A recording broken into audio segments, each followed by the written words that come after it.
レッスン1、近くの公園に行ったことはありますか？近くの公園に行ったことはありますか？いいえ、まだです。綺麗ですか？豊かな緑と色とりどりの花が美しいと聞きました。それは素敵ですね。訪れてその美しさを体験するのが待ちきれません。何枚か写真を見たことがありますが、静かなオアシスのようです。それこそまさに私が必要としているものです。リラックスしてくつろげる静かな場所です。公園に湖があると聞きました。穏やかな景色を想像してみてください。ああ、それはさらに魅力的です。湖のそばでピクニックをしてもいいよ。晴れた日の午後を自然に囲まれて過ごすのは素晴らしいでしょ絶対に。のんびりと散歩して穏やかな雰囲気に浸ることができました。う。近いうちに行って、自然の美しさを満喫する計画を立てましょう。全力でやるよ。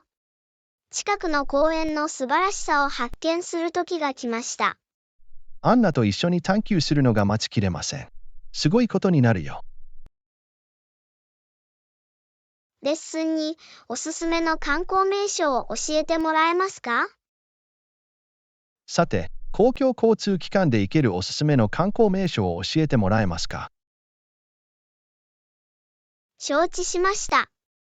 ダウンタウンの郷土博物館に行ってみてはいかがですか？それは面白そうですね。そこでは何が期待できるだろうか。美術館には芸術、歴史的遺物、インタラクティブな展示品のコレクションがあります。それは地元の文化や歴史について学ぶのに最適な方法のように思えます。絶対に。もう一つの選択肢は市内中心部近くの美しい公園です。ああ、私は自然の中で時間を過ごすのが大好きです。そこではどんなアクティビティがありますか？のんびりと散歩したり、ピクニックをしたり、自転車を借りて公園を探索したりすることもできます。それはリラックスしてアウトドアを楽しむのに最適な方法のように思えます。間違いない。最後に、街の素晴らしいパノラマビューを楽しめる人気のビューポイントがあります。ああ、私はいつも息を飲むような景色を楽しみにしています。どうやってそこに行けるの？バスに乗って少しハイキングすると、ビューポイントに着きます。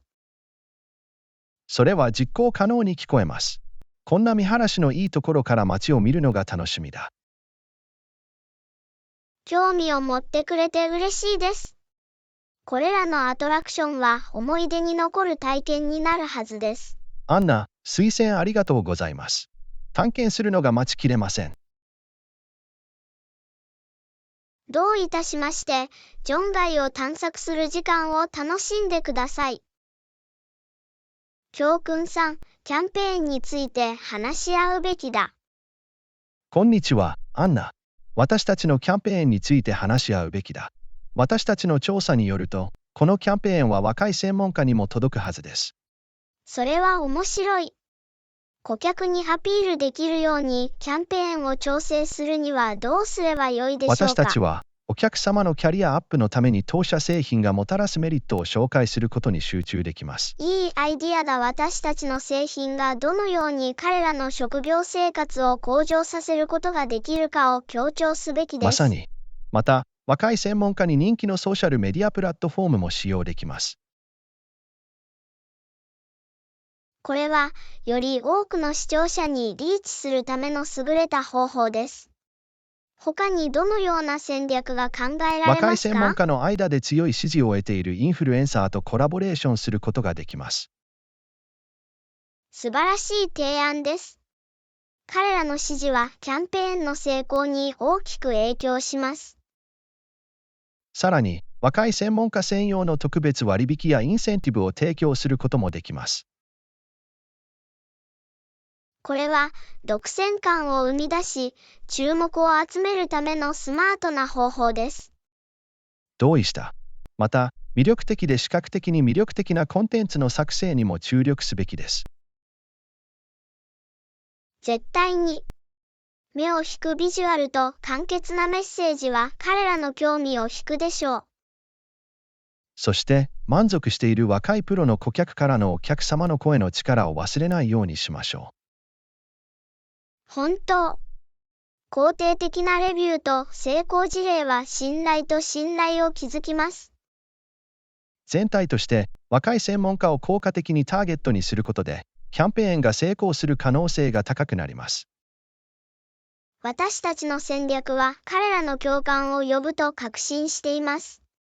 さあ、始めよう。間違いなく、これらのアイデアを実行して、キャンペーンの進捗状況を監視しましょう。計画のようですね。力を合わせれば、このキャンペーンを大成功に導くことができます。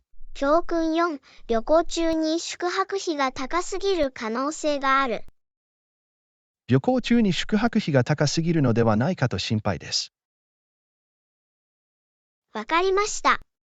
宿泊料金を見たことがありますか？はい、オンラインでブラウジングしてきましたが、そのほとんどは手頃な価格のようです。それは知っておくと良いことです。快適さと手頃な価格のバランスを見つけることが重要です。絶対に、品質に妥協はしたくないけど、予算も守りたい。私も同感です。お金に見合う価値のある宿泊施設を探すことができます。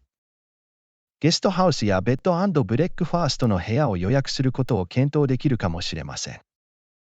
それは素晴らしいアイディアだ。このような宿泊施設は多くの場合、居心地が良く、予算に優しい体地験を元の企業提供します。もサポートできたらいいですね。間違いなく。また、進行中のプロモーションや割引を確認することもできます。はい、お得な情報に目を光らせておくことで、いくらかお金を節約できます。別の選択肢は、価格が安い可能性のある市内中心部の少し外側に滞在することを検討すること特にです。公共交通機関に簡単にアクセスできる場合は、検討する価値があります。まさに、決定を下す前に、各オプションの長所と短所を比較検討できます。同意した。宿泊費に気を配ることで、全体的に予算に優しい旅行ができます。同じ考えでいてくれて嬉しいです。快適で手頃な宿泊先を見つけよう。計画のようですね。一緒に賢い選択をして、無駄な出費をせずに旅行を楽しむことができます。レッスン後、予算はいくらですか？素晴らしい。私たちには様々な選択肢があります。予算はいくらですか？適度な予算を考えています。手頃な価格と品質のバランスを取りたい。それは理にかなっているように聞こえます。その範囲内で何かを見つけることができます。あなたはどう？予算はいくらですか？予算は少し高めですが、費用対効果の高い選択肢を検討することもできます。それは知っておくと良いことです。予算を合わせた範囲で様々なオプションを検討できます。まさに、私たちの経済的ニーズを満たす宿泊施設を見つけることは重要です。同意した。予算を考慮することで十分な情報に基づいた決定を下すことができます。また、利用可能な特別割引や割引を探すこともできます。はい、プロモーションに気を配ることで、いくらかお金を節約できます。さらに、宿泊施設を共有して費用を分割することも検討できます。それは賢い考えだ。経費を分担することは我々双方にとって有益だろ間違いなく、予算に合った様々なタイプの宿泊施設を探すことができます。考えられるオプションのリストを作成し、価格とアメニティに基づいて比較してみましょう。計画のようですね。予算を念頭に置いて、最適な滞在場所を見つけることができます。予算内で素晴らしい宿泊施設を見つけることができてワクワクしています。早速リサーチを始めよう。同意した。手頃な価格と快適さの完璧なバランスを見つけます。教訓6、いつも時間を見つけるのに苦労している。でも、そのための時間を見つけるのにいつも苦労しています。何か提案は？わかりました。時間を見つけるのは難しいかもしれません。スケジュールを立ててみましたか？スケジュールに一貫性がありませんでした。どうすればうまくいくの？まず、毎日のルーチンで自由時間のある場所を特定することから始めましょう。それは良い点です。ダウンタイムがあったらメモしておきます。次に、優先順位をつけたいアクティビティに特定のタイムスロットを割り当てます。では、そのための時間をスケジュールに含めるべきでしょうか？はい、自分との大切な約束として扱ってください。それは理にかなっています。それは、その活動に優先順位をつけるという約束をするようなものです。まさに。また、管理しやすい小さな塊に分割することも検討してください。そうすれば、圧倒されることはなく、私の一日に合わせるのがより現実的になります。絶対に。そして、短い期間から始めて、徐々に増やしても問題ないことを覚えておいてください。それはいくらかのプレッシャーを和らげます。時間をかけて一貫性を築くことができる。さらに、アクティビティを既存のルーチンに統合する方法を見つけてください。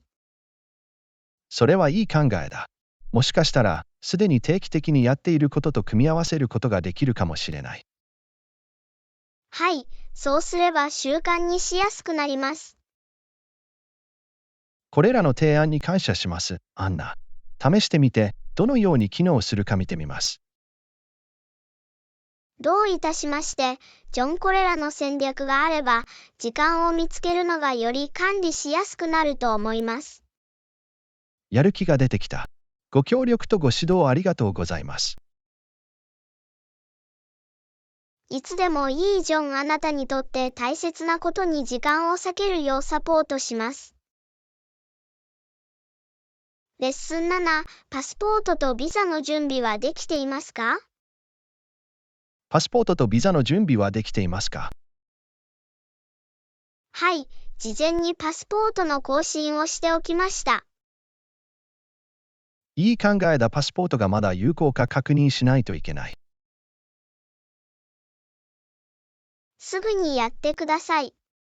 土壇場でのサプライズは望んでいません。絶対に。確認して、必要なら更新します。そして、あなたのビザは？要件は調べましたか？まだです。目的地にビザが必要かどうかわかりません。調べることが重要です。ビザの要件を一緒に調べましょう。それは計画のように聞こえます。必要な情報は全部集めます。目的地によっては、事前にビザを申請する必要がある場合があります。必要であれば、ビザ申請手続きを開始するようにメモしておきます。処理時間と必要な補足書類を確認することを忘れないでください。事前に必要書類をすべて集めておきます。素晴らしい。パスポートとビザを用意しておけば安心できます。確かに、これはスムーズな旅を実現するための重要なステップです。すべての書類を整理したら、旅行を楽しむことに集中できます。楽しみです。パスポートとビザのことを思い出させてくれてありがとどういたしまして、ジョン整理整頓して、冒険の準備をしよう。第8課もアパートを探し始めましたか？う。もうアパートを探し始めましたか？はい、始めたばかりです。とてもワクワクします。それは素晴らしい。興味のある特定の分野は？職場の近くのいくつかの地域を検討しています。いいアイディアだ。アパートの広さはどう？広々とした部屋をお探しですか？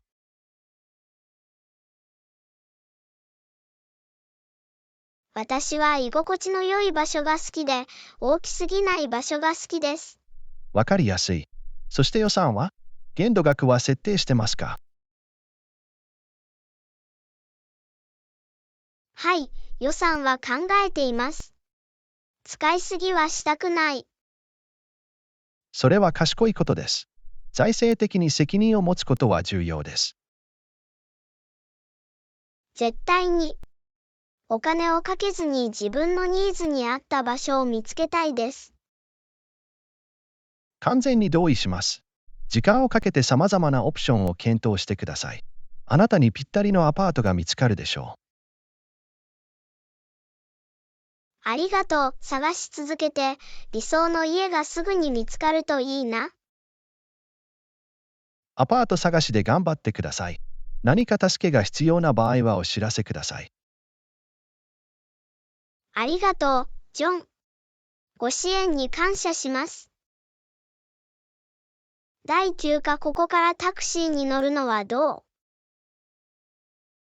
ここからタクシーに乗ってみてはいかがですか？いい考えだね。ジョン、そうすれば幹線道路までずっと歩かなくて済むだろう。まさに、アナ。特に重いバッグを持っている場合や天気が悪い場合はより便利です。同意した。タクシー乗り場やタクシーが通常乗客を迎えに行く近くの場所を探しましょう。向こうに見えるよ。アナ、あっちの方向に進みましょう。素晴らしい、ジョン。そこで待って、タクシーが到着したら合図するよ。賑やかなエリアにいることを考えると、それほど長くはかからないはずです。うまくいけば、タクシーが利用できるでしょう。そうでない場合は、他の交通手段を検討することもできます。そうだよ。アンナ、必要に応じて、ライドシェアリングサービスや公共交通機関を探すことができます。待っている間、近づいてくるタクシーがないか目を離さないようにしよう。間違いない、アナ。空いていれば見逃したくありません。ああ、見て。タクシーが近づいてくるのが見えます。運転手の注意を引くように手を振ってみよう。絶好のタイミングだ。アンナ、運転手が私たちを見て止まるか確認しよう。タクシーが止まっている。早速乗りましょう。あなたの後にね。アンナ、タクシーまでついていくよ。ありがとう、ジョン。ドライバーに目的地を教えて、快適な乗り心地を楽しみましょう。同意しました、アンナ。これでリラックスして、行きたいところまでタクシーで連れて行ってもらえます。教訓10時1分日を通して行う身体活動は大きな違いを生むことがある。アンナ、一日中の身体活動は大きな違いを生むことができます。その通りだ、ジョン。それが私たちの健康に与える影響を過小評価してはいけない。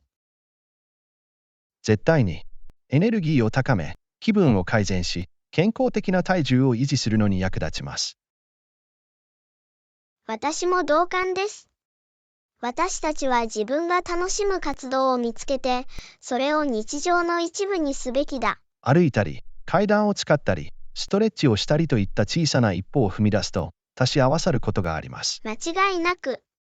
少しでも大事だし、激しいトレーニングができなくても自分を打ちのめすべきではない。そうだね、アンナ。罪悪感を感じるべきではない。バランスの取れた視点を持つことが大切です。思い出させてくれてありがとう。ジョン、自分と自分のライフスタイルに合うことに集中するよ。それは健全なアプローチだよ。アンナ。身体活動に喜びを乱し、持続可能なルーチンを維持しましょう。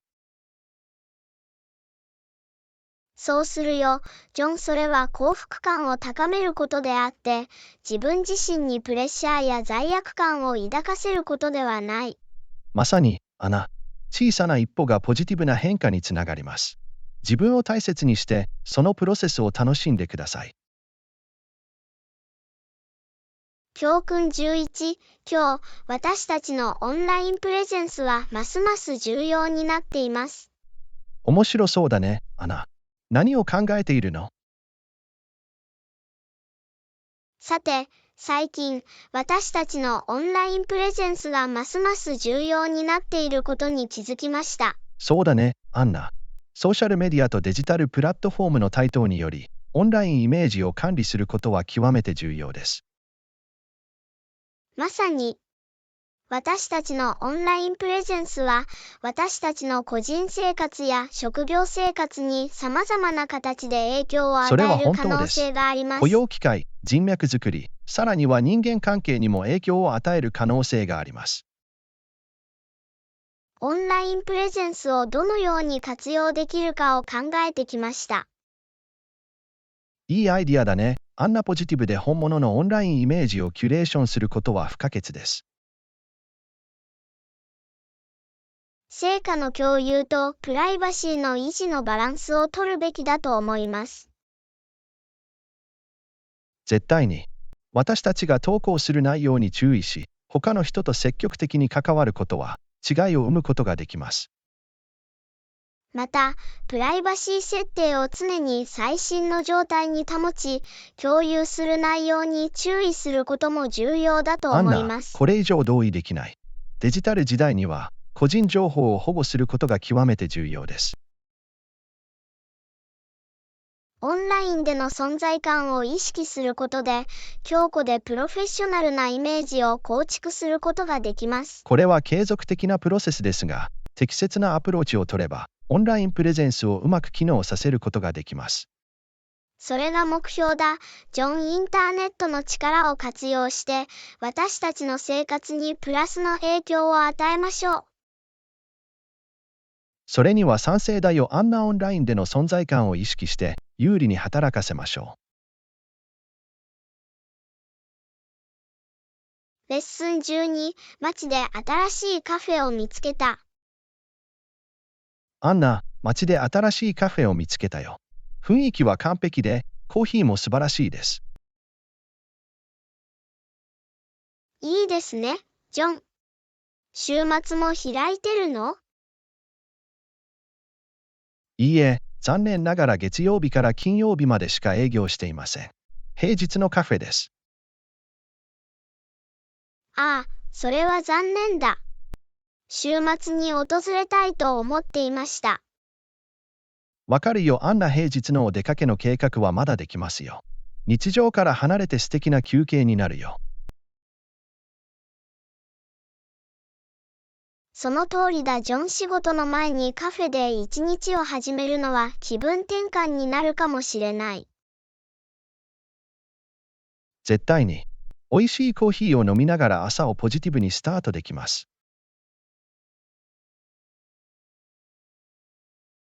楽しみにしてるよ、ジョン。来週そのカフェに行く計画を立てよう。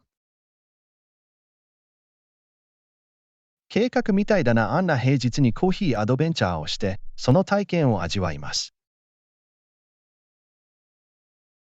新しい場所を発見し、思い出に残る瞬間を作るのはいつもワクワクします。待ちきれません。私もだよ。アンナ。人生をより楽しく、活気に満ちたものにするのは、このような些細なことです。教訓13、時間のかかる会議を本当にうまく処理していることに気づきました。アンナ、時間のかかる会議を本当にうまく処理していることに気づきました。どうやってやるの？さて、ジョン、私は会議が始まる前に明確な目標を設定するようにしています。それは賢いアプローチだよ。アンナ、議論の焦点を絞って生産的に保つのに役立ちます。まさに、明確なアジェンダと具体的な目標を設定することで、会議が長くなりすぎるのを防ぐことができます。また、誰もが自分のアイデアを気軽に共有できる環境を作っていることにも気づきました。はい、ジョン。オープンなコミュニケーションと積極的な参加を促すことで、会議をより効率的にすることができます。全員のエンゲージメントを維持し、順調に進めることができているのは印象的です。ありがとう、ジョン。私は、全員の意見が尊重されるような協調的な雰囲気を作り出すことが大切だと考えています。それは素晴らしい考え方だよ。アンナ、創造性と効果的な意思決定を促進します。また、時間を意識して、話が軌道から外れた場合は、会話をメイントピックにそっと戻すことも学びました。それは貴重なスキルだよ。アンナ、不必要な接戦を防ぎ、会議の集中力を保つのに役立ちます。全体的に見て、整理整頓し、準備を整え、全員の時間を尊重することが大切です。わかるよ。アンナ、会議への対応に対するあなたのアプローチは賞賛に値するし、良い結果をもたらしています。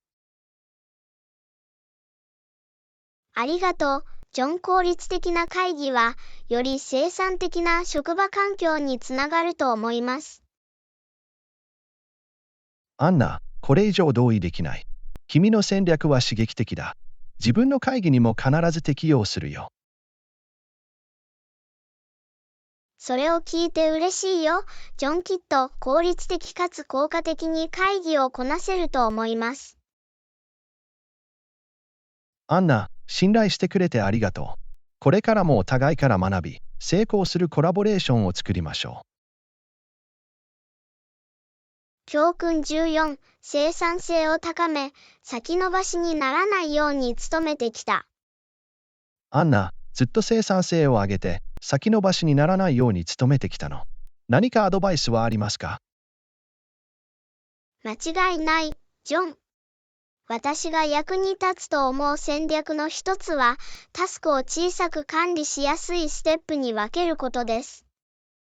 実用的だね。アンナ、これにより、大きなタスクに圧倒されずに済みます。まさに、一度に小さな一歩に集中することで、始めやすくなり、モチベーションを維持しやすくなります。そのアプローチには価値があると思います。先延ばしが忍び寄るのを防ぐのに役立ちます。もう一つのヒントは、各ステップに特定の期限を設定して、責任を果たせるようにすることです。それは理にかなっています、アナ。締め切りは切迫感をもたらし、順調に進めるのに役立ちます。また、タスクに取り組んでいる間、気を散らすものをできるだけ排除するようにしています。気を散らすものを最小限に抑えることは重要です、アンナ。これにより、集中力を維持し、より効率的に作業することができます。また、仕事の合間に短い休憩をとって充電し、燃え尽き症候群を避けることも役に立ちます。休憩を取ることは生産性にとって不可欠です、アンナ。それは私たちのエネルギーと精神的な明晰さを保つのに役立ちます。最後に、重要性と緊急度に基づいてタスクに優先順位をつけるので、整理された状態を保つのに役立ちます。優先順位付けが重要です、アンナ。これにより、最も重要なタスクに最初に取り組むことができます。絶対に、ジョン。これらの戦略を実行することで、先延ばしを克服し、より多くのことを成し遂げることができました。あなたのヒントは貴重です、アンナ。それを日課に取り入れて、より生産的になるよう取り組んでいきます。それを聞いて嬉しいよ。全力を合わせれば、目標を達成し、時間を最大限に活用できます。間違いない、アナ。生産性と成功への道のりで、お互いに支え合いましょう。教訓15、最近、医療分野で何か進展はありましたか？アンナ、最近、医療分野で何か進展はありましたか？はい、ジョン。医学の様々な分野で大きな進歩がありました。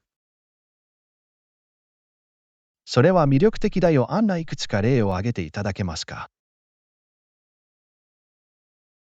承知しました。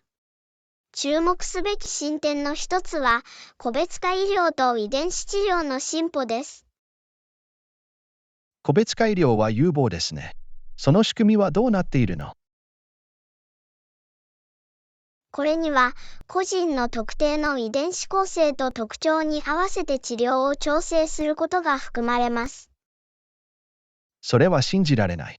それは私たちの医療へのアプローチ方法に革命をもたらす可能性があります。絶対に。治療成績を改善し、副作用を最小限に抑える可能性があります。他の医学分野についてはどうですか？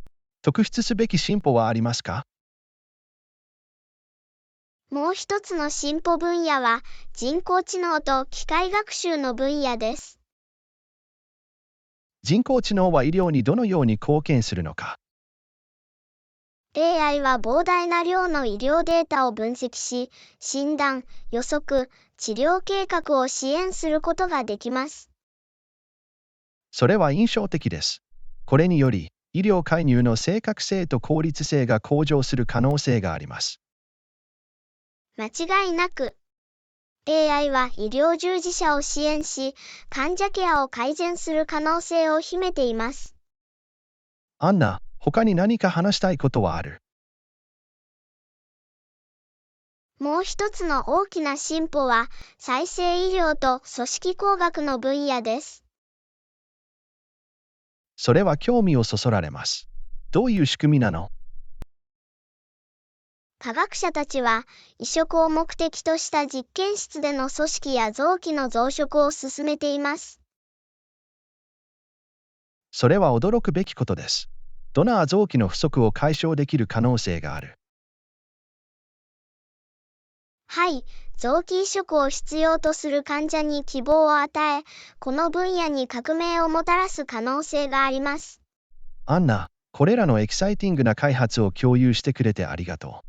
医学の未来は有望に見えます。どういたしまして、ジョン。今は本当にエキサイティングな時代です。医療分野でのさらなる進歩を楽しみにしています。同様に、アンナ、これらの驚くべきブレイクスルーについて常に情報を入手し、学び続けましょレッスン16、チェックインには特定の書類が必要ですか？う。アンナ、私は旅行を計画しています。チェックインには特定の書類が必要ですか？はい、ジョン。ほとんどの場所で、チェックインには有効な身分証明書またはパスポートが必要です。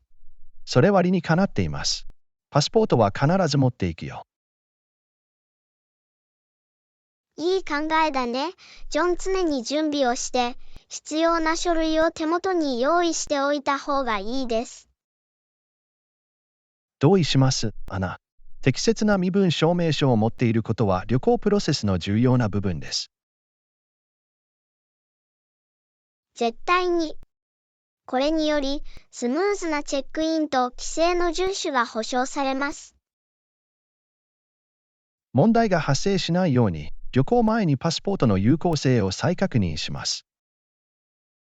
それは賢い行動だ。ジョン。他の国に入国するには有効なパスポートが不可欠です。念のため、パスポートのコピーも用意しておきます。それはいい予防策だ。ジョン。それは予期せぬ事態が発生した場合に役に立つ。セキュリティ強化のため、コピーはパスポートとは別の場所に保管します。それは賢明な決断だ。ジョン。旅行書類を安全に保管することが重要です。思い出させてくれてありがとう、アンナ。手間のかからない旅行には、必要な書類をすべて用意しておくことが大切です。どういたしまして、ジョン。あなたが素晴らしくスムーズな旅をすることを願っています。感謝するよ、アンナ。安心して旅行できるよう、すべて用意しておきます。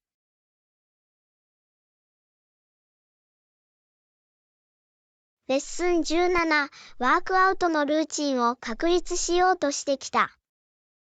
アンナ、ワークアウトのルーチンを確立しようとしてるんだ。どこから始めたらいいか、何か提案は？さて、ジョン。始める良い方法は、いくつかの有酸素運動をルーチンに組み込むことです。それは計画のように聞こえるよ、アナ。どのタイプの有酸素運動をおすすめしますか？10分間のジョギングや早歩きから始めて、心拍数を上げて筋肉を温めることをおすすめします。それは実行可能に聞こえます。血流を良くしてワークアウトの準備をするのに最適な方法です。はい、全体的な持久力とスタミナを高めるのにも役立ちます。ジョギングが終わったら、ウェイトリフティングに進むべきですか？はい、ウェイトリフティングは筋力を高め、筋肉の調子を整える優れた方法です。初心者としてウェイトリフティングにどのように取り組むべきですか？軽いウェイトから始めて、適切なフォームとテクニックに集中してください。快適さと自信が持てるようになったら、徐々に体重を増やしてくそれださい。は理にかなっています。怪我をしないように、ちゃんとしたフォームを優先してやるよ。それは重要だ。ジョン。型の悪い重りを持ち上げるよりも、正しい形で軽い重りを持ち上げる方が良い。それを覚えておくよ、アナ。一貫性と段階的な進歩が鍵のようです。絶対に、ジョン。ワークアウトの進捗状況を確認してメリットを享受するには、一貫性が不可欠です。アドバイスありがとう、アンナ。10分間のジョギングとウェイトリフティングを日課に取り入れるつもりです。どういたしまして、ジョン。きっと、定期的な運動のメリットを享受して、素晴らしい気分になれると思います。アンナ、このフィットネスの旅を始めることにワクワクしています。より健康で力強い未来へ。レッスン18、何か良いホテルを知っていますか？アンナ、ロンドンへの旅行を計画しています。そこのいいホテルをご存知ですか？はい、ジョン。市内中心部に近いヒルトンはおすすめです。便利な場所みたいだな。アンナ、何が良い選択なの？ヒルトンは快適な客室、優れたサービス、便利なアメニティで知られています。それこそまさに私が探しているものです。快適で楽しい滞在がしたいです。ヒルトンには様々な飲食店があり、フィットネスセンターとスパも併設しています。それは嬉しいですね。ホテル内にアメニティがあるのはいつでもいいことです。絶対に、ジョン。全体的な利便性が向上し、ゲストエクスペリエンスが向上します。ザ・ヒルトンはロンドンの人気観光スポットの近くにありますか？はい、多くの有名なランドマークやアトラクションの近くにあり、街を探索するのに便利な拠点です。パーフェクトだね。ロンドンでの時間を最大限に活用して、できるだけ多くの場所を訪れたいと思っています。ジョン。ヒルトンに泊まれば、移動や探索が簡単になることは間違いありません。アンナ、推薦ありがとうございます。旅行のためにヒルトンの部屋を予約することを検討します。どういたしまして、ジョンきっと素敵な滞在ができて、ロンドンでの時間を楽しんでいただけると思います。アンナ、あなたの助けに感謝します。素晴らしい旅とヒルトンでの快適な滞在を楽しみにしています。レッスン19、ホテルに泊まったか、宿泊施設を借りましたか？アンナ、最近休暇に行きました。ホテルに泊まったの？それとも宿泊施設を借りた？今回は少し違いました、ジョン。ホテルに泊まる代わりに宿泊施設を借りることにした。面白いよ、アナ。代わりにレンタルを選んだ理由は何ですか？宿泊施設を借りると、より家庭的な雰囲気になり、自由に食事を作ることができました。それがどんなに魅力的かわかるよ。あんなホテルに泊まるのとは違う体験ができます。はい、地元の文化に浸ることができ、一時的な地元住民のように感じることができました。宿泊施設を借りるプロセスは簡単で便利だと思いましたか？絶対に、ジョン。賃貸物件の検索と予約を簡単にするオンラインプラットフォームはたくさんあります。それは知っておくと良いことです。将来の旅行には実行可能な選択肢のようです。間違いないわ、ジョン。また、特に長期滞在やグループで旅行する場合は、費用対効果が高くなる可能性があります。賃貸住宅について何か課題や欠点はありましたか？課題の一つは、賃貸物件が私の期待に依頼、提供された説明と一致していることを確認することでした。それは理解できます。予約する前に徹底的に調査し、レビューを読むことが重要です。まさに、ジョン。何を期待すべきかを明確に理解し、予期せぬ事態を避けるのに役立ちます。次の旅行のために宿泊施設を借りようと思うよ、アナ。賢い動きのように思える。それを聞いて嬉しいよ、ジョン。きっと違った体験を楽しんでいただけると思います。アンナ、あなたの経験を共有してくれてありがとう。さまざまな宿泊施設を探すことはいつでも役に立ちます。どういたしまして、ジョン。ホテルでもレンタルホテルでも、次の休暇で素晴らしい時間を過ごしてください。感謝するよ、アンナ。選択肢は開けておいて、旅の計画にとってベストな選択をするつもりです。レッスン20、エキサイティングな計画やプロジェクトはありますか？アンナ、最近はどう？何かワクワクする計画やプロジェクトは？大したことないわ、ジョン。ずっと気楽に過ごして少しのダウンタイムを楽しんでるんだ。いいですね、アンナ。たまには休憩して充電することも大切だよ。絶対に、ジョン。健康的なワークライフバランスを保ち、燃え尽き症候群を防ぐのに役立ちます。完全に同意します。時々、少しリラックスすることが大いに役立つことがあります。間違いなく。これにより、私たちは若返り、リフレッシュして生産性を高めることができます。そういえば、すぐに追いつくべきだ。前回話してから久しぶりだ。その通りだ、ジョン。私たちの会話が恋しい。お互いにとって都合のいい時間を見つけよう。それは計画のように聞こえるよ、アナ。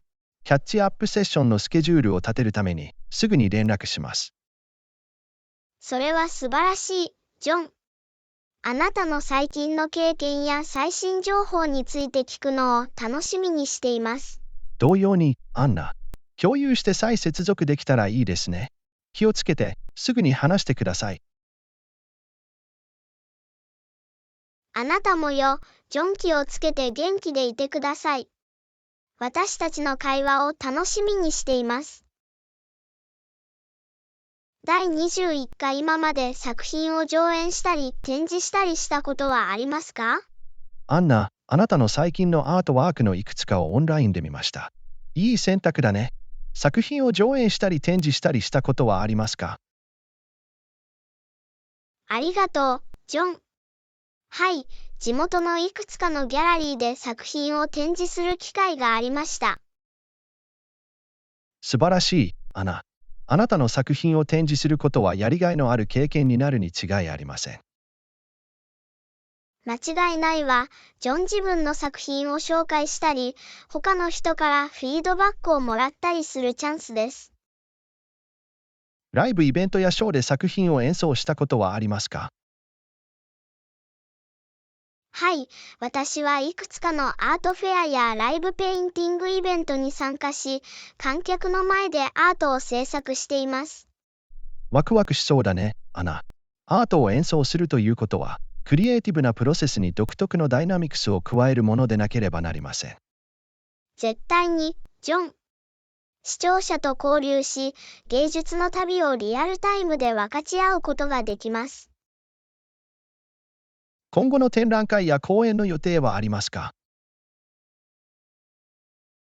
今はダメだジョン。新しい作品を作ること、いろんな技法を探求することにもっと注力してきました。それは素晴らしいアプローチのように思えます、アンナ。芸術的な探求に時間を割くことは重要です。同意するよ。ジョン。クリエイティブなプロセスを新鮮に保ち、アーティストとしての個人的な成長を可能にします。あなたの作品をもっと見たり、今後の展覧会や講演に参加したりするのを楽しみにしています。ありがとう、ジョン。今後のイベントやショーについては、必ず最新情報をお伝えします。それは素晴らしいことだよ、アンナ。これからも素晴らしい作品を続けてください。これからもあなたの芸術の旅をサポートしていきたいと思います。ジョン、あなたのサポートに感謝します。それは私にとって大きな意味があります。ありがとう。どういたしまして、アンナ。光栄です。あなたの才能で他の人を創造し、刺激し続けてください。レッスン22、活動の計画に集中できる。アンナ、旅行の手配が完了しました。フライトと宿泊施設が整理されました。これで、アクティビティの計画に集中できます。すごい、ジョン。ロジスティクスが整っていると、旅程の計画が容易になります。まさに、アナ。旅を最大限に生かして、最高の観光名所を探検すべきだ。訪れてみたい特定のアクティビティや場所はありますか？地元の文化を探求したり、伝統的な料理を試したり、歴史的名所を訪れたりするのが好きです。素晴らしいね。ジョン。博物館、地元の市場、象徴的なランドマークへの訪問を計画に含めることができます。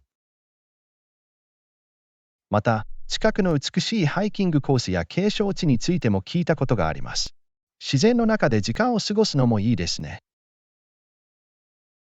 絶対に、ジョン。野外活動と自然散策を加えると、旅程のバランスが取れます。このエリアで必見の場所やアクティビティについて何かアドバイスはありますか？地元の観光案内所をチェックして、私たちの興味に合わせたおすすめを探すことをおすすめします。彼らは最高の提案をしてくれるでしょう。いい考えだね。アンナ。彼らはイベントやアトラクションの最新情報を手に入れるでしょう。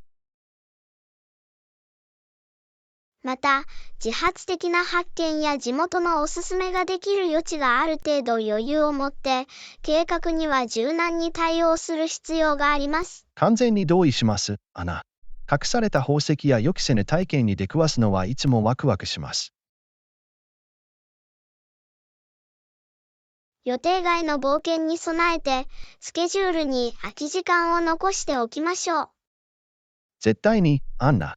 そうすれば、流れに身を任せて、旅の精神を存分に受け入れることができます。ジョン、一緒に探検し、忘れられない思い出を作るのを本当に楽しみにしています。私も、アナ。新しい経験と分かち合った冒険に満ちた素晴らしい旅になるでしょう。それを最大限に活用しよう、ジョン。あなたと一緒にこの旅に出るのが待ちきれません。同様に、アンナ。素晴らしい旅になるでしょう。忘れられない瞬間に備えましょう。レッスン23、新しい服が必要だと気づいた。アンナ、新しい服が必要だと気づいた。買い物に行こう。わかった、ジョン。どんな服を探してるの？普段着にはカジュアルで着心地の良い服が必要です。素晴らしい。特定の色やスタイルを考えていますか？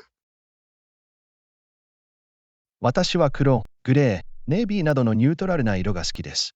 スタイルに関しては、クラシックとモダンのミックスが好きです。それは良い出発点だ、ジョン。簡単に組み合わせられる用途の広いピースを探すことができます。絶対に、アンナ。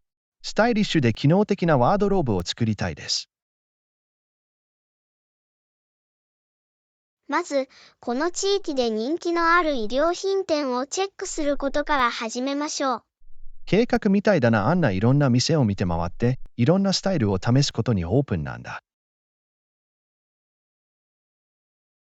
購入する前に服を試着してみることをお勧めします。適切なフィット感を確保するのに役立ちます。同意します、アナ。フィット感は快適さとスタイルの両方にとって重要です。また、ショッピング旅行を最大限に活用するために、継続的なセールや割引にも目を光らせておくことができます。それは賢いアプローチだよ。アンナ。予算を最大限に活用するのに役立ちます。天候や季節ごとの服装のオプションも忘れずに検討してください。そうだね、アンナ。今の季節に合う服を選ぶことが大切です。必要な必需品のリストを作成し、買い物中に優先順位をつけましょう。いい考えだね。アンナ。集中力を保ち、整理整頓できます。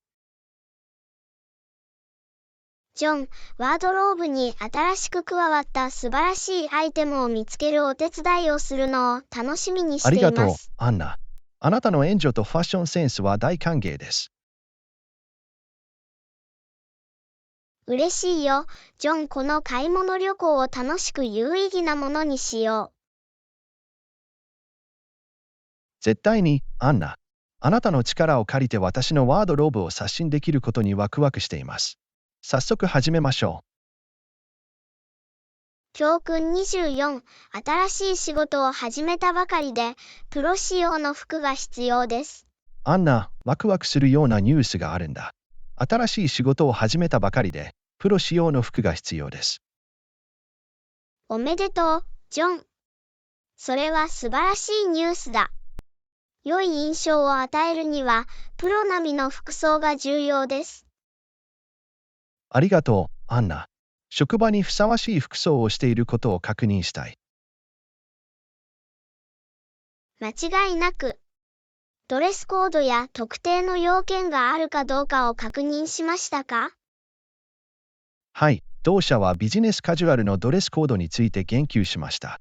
だから、フォーマルな服装とセミフォーマルな服装を組み合わせる必要があるんだ。それは良い出発点だ、ジョン。用途が広く、様々な組み合わせで着用できるアイテムを探すことができます。同意します、アナ。いくつかのキーピースを用意して、組み合わせて様々な衣装を作りたいです。まず、ぴったりフィットするドレスシャツとズボンを数組探してみてはいかがですか？それは計画のように聞こえるよ、アナ。ドレスシャツにネクタイを変えてきたり、セーターやブレザーと重ね着したりできます。パーフェクト。また、職場に適した履き心地の良い靴を探すこともできます。はい、プロフェッショナルなルックスを作り、一日中快適に過ごすには、良い靴が不可欠です。プロ仕様のアンサンブルを完成させるために、ベルトやクラシックな腕時計などのアクセサリーも忘れずにご検討ください。そうだね、アンナ。これらの小さなディテールが全体的な外観を完成させる上で大きな違いを生むことがあります。また、ショッピング旅行を最大限に活用するために、継続的なセールや割引にも注目しましょう。それは賢い考えだね、アンナ。お金をかけずにプロ仕様のワードローブを作るのに役立ちます。ジョン、あなたにぴったりのプロ服を見つけるお手伝いをできることを楽しみにしています。新しい仕事では鋭く自信を持って見えるでしょう。あなたの指導とファッションの専門知識は大歓迎です。嬉しいよ、ジョン。この買い物旅行を成功させよう。新しい仕事とおしゃれなワードローブの準備を始めましょう。乾杯、アンナ。あなたが私のショッピングパートナーになってくれて感謝しています。それを実現させよレッスン25、次の休暇について考えていました。アンナ、次の休暇のことを考えているんだ。タイは美しいビーチで知られていますが、日本は豊かな歴史で有名です。どちらの目的地も素晴らしいですね、ジョン。美しいビーチでリラックスするか、魅力的な文化に浸るかを選択できます。そうだよ、アンナ。タイには息を飲むほど美しい海岸風景があり、海でくつろぐ機会もあります。白い砂浜を散歩して、透き通った海を楽しむことを想像してみてください。トロピカルな休暇にぴったりでしょう。そして、古代の寺院、伝統的な建築、そして深い歴史的ルーツを持つ日本は、ユニークな文化体験を提供してくれるでしょう。はい、ジョン。京都のお寺や東京の古城などの史跡を探索することは豊かな冒険になるでしょう。伝統的な茶道を目撃したり、美しい庭園を訪れたり、活気に満ちたナイトライフを体験したりする機会があります。絶対に、ジョン。日本の伝統と現代性の融合は本当に魅力的です。一方、タイではアイランドホッピングをしたり、澄んだ海でシュノーケリングをしたり、美味しいタイ料理を楽しんだりできました。パッタイなどの地元料理を試したり、リラックスできるタイ式マッサージを楽しんだりするのは素晴らしいことです。難しい決断だよ、アンナ。どちらの目的地でも素晴らしい体験と思い出が待っています。一年のうちの時期、個人的な好み、そして私たちが最も楽しみにしている活動について考えてみるといいかいいアプロもしれません。ーチだね。アンナ。何が一番私たちの心に響き、自分たちの興味に合っているかを考えるべきです。どちらの目的地を選んでも、きっと忘れられない経験を一緒に過ごせるでしょう、ジョン。同意します、アナ。最も重要なことは、充実した時間を一緒に過ごし、心に残る思い出を作ることです。少し時間をかけて調査し、さらに議論しましょう。情報に基づいた決定を下し、素晴らしい休暇を計画します。計画みたいだな、アンナ。これらの選択肢を探り、あなたと一緒に一度の冒険を計画できることを嬉しく思います。私も、ジョン。この決断を下して、次の素晴らしい旅までの日数を数え始めましょう。レッスン26、絵を描きましたか？アンナ、絵を描いたの？クリエイティブな側面を模索してきたと聞きましたが。いや、ジョン、絵を描いてないよ。私は芸術家なんかあんまりじゃないんだ。大丈夫だよ、アンナ。創造性を表現する方法は他にもたくさんあります。他に何か芸術活動を試したことはありますか？私は執筆と写真撮影を楽しんでいます。いろんな方法で自分を表現できるようになっています。素晴らしいよ、アンナ。文章と写真は創造性と自己表現の素晴らしい手段です。書くことは自分の考えや気持ちを分かち合うためのセラピー的な方法だと思います。言葉が読者の心に絵を描くことができるのは驚くべきことです。君の作文力はすごいに違いない。ありがとう、ジョン。自分の考えや感情を言葉で伝えるように頑張っています。そして、写真は瞬間を捉え、ビジュアルを通して物語を伝えます。これは強力な媒体です。間違いない、ジョン。私は美しい風景や率直な瞬間をカメラで捉えるのが好きです。素晴らしい、アナ。あなたの写真はあなたのユニークな視点を反映したものでなければなりません。そう願うよ、ジョン。特別な瞬間を捉えたり、写真を通して感情を呼び起こしたりすることはいつもやりがいを感じます。絵を描くのが苦手な場合でも、様々なクリエイティブな方法を模索し、自分の心に響くものを見つけることが重要です。同意するよ、ジョン。誰もが芸術的に自分を表現する独自の方法を持っています。絶対に、アンナ。媒体を問わず、クリエイティブなプロセスに喜びと充実感を見出すことが全てです。ジョン、お互いのクリエイティブな努力に感謝し、支え合うことができて嬉しいです。私も、アナ。私たちが様々な方法で自分自身を表現する方法を見るのは刺激的です。これからも創造性を探求し、お互いに励まし合っていきましょう。間違いない、アナ。私たち一人一人の芸術の旅を受け入れ、創造の追求に充実感を見出すことが大切なのです。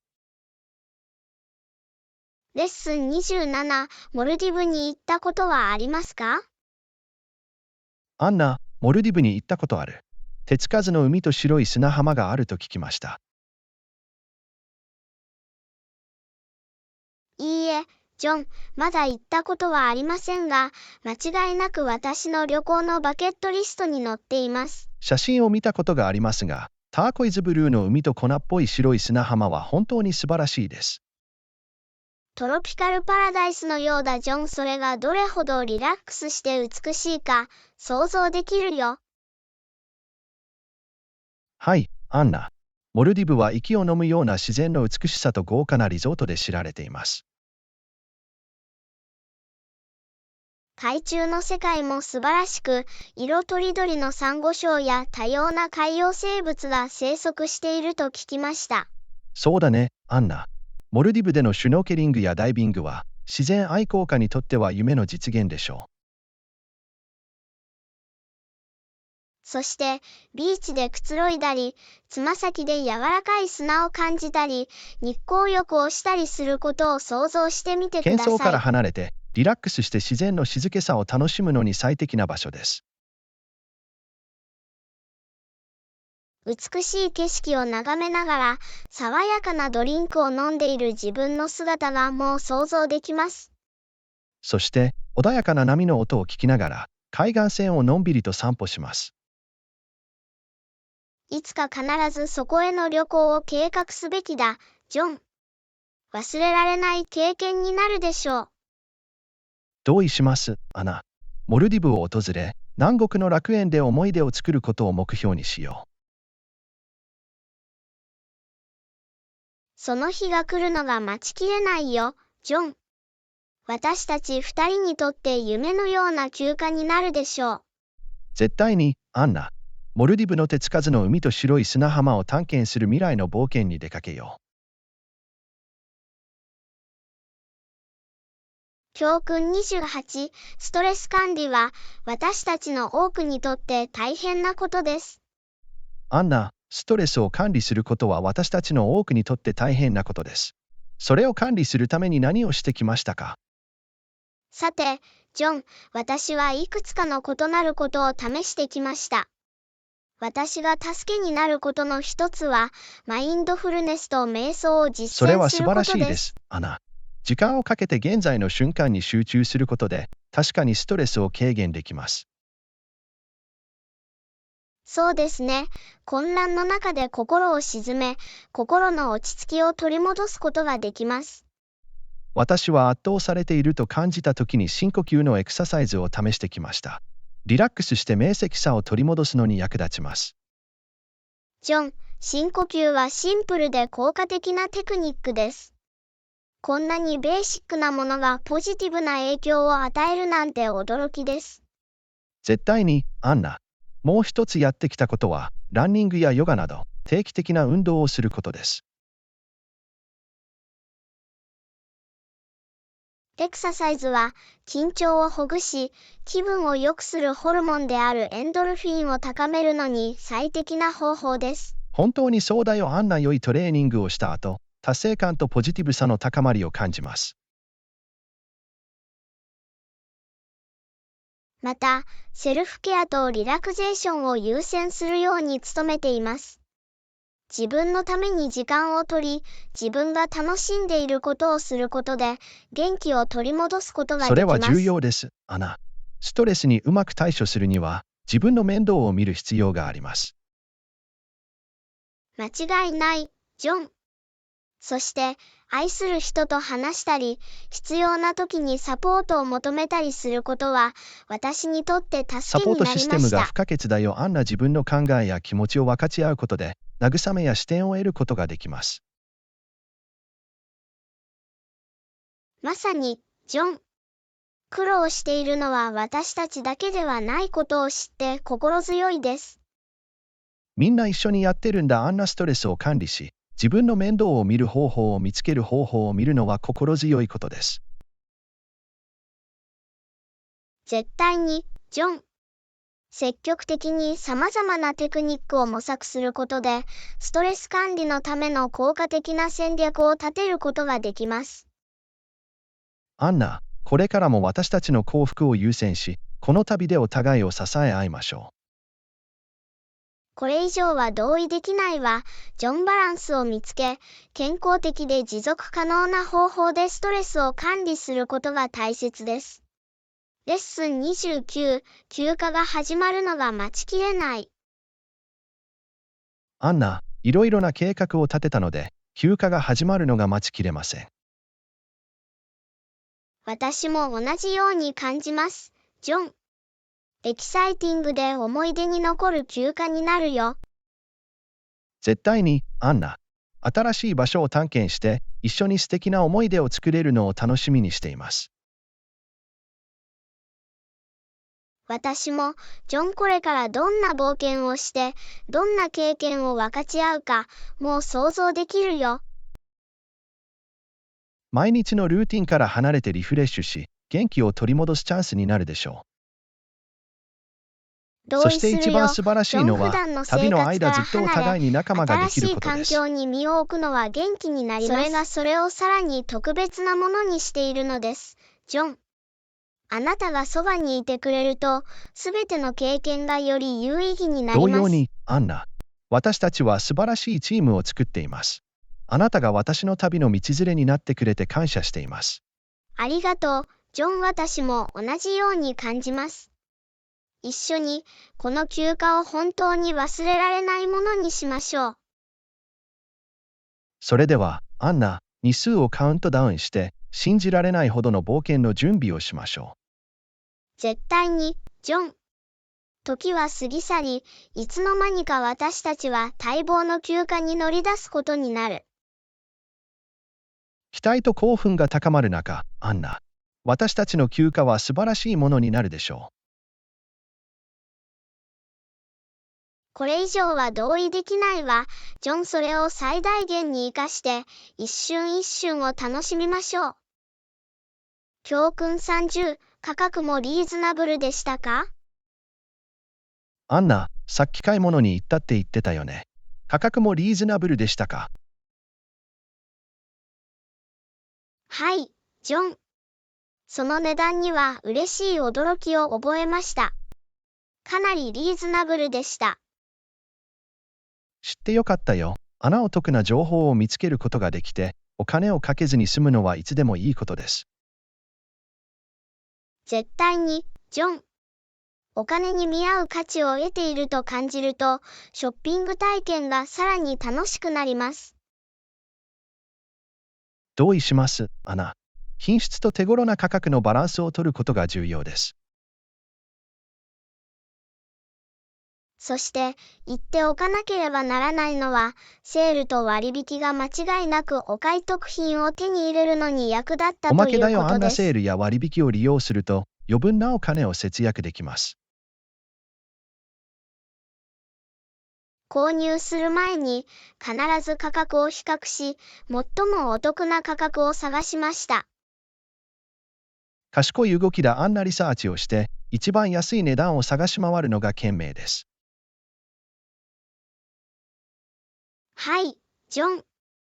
購入したい商品が適正価格であることを確認したかったのです。アンナ、あなたは成功したようですね。リーズナブルな価格と掘り出し物を見つけることは双方にメリットのある状況です。あまりお金をかけずに必要なものを見つけることができてよかったです、ジョン。満足感だよ、賢い選択をしたからこそ、楽しく買い物をすることができます。間違いない、ジョン。すべては知識豊富な買い物客であり、情報に基づいた意思決定を行うよことです。くやった、アナ。君の買い物旅行はいろんな意味で実りあるものになったようだ。ありがとう、ジョン。結果には満足しているよ。それは成功した、そして予算に優しい買い物体験でした。素晴らしい、アナ。買い物に行くときはいつでも、リーズナブルな価格とお得な情報を見つけるのがコツです。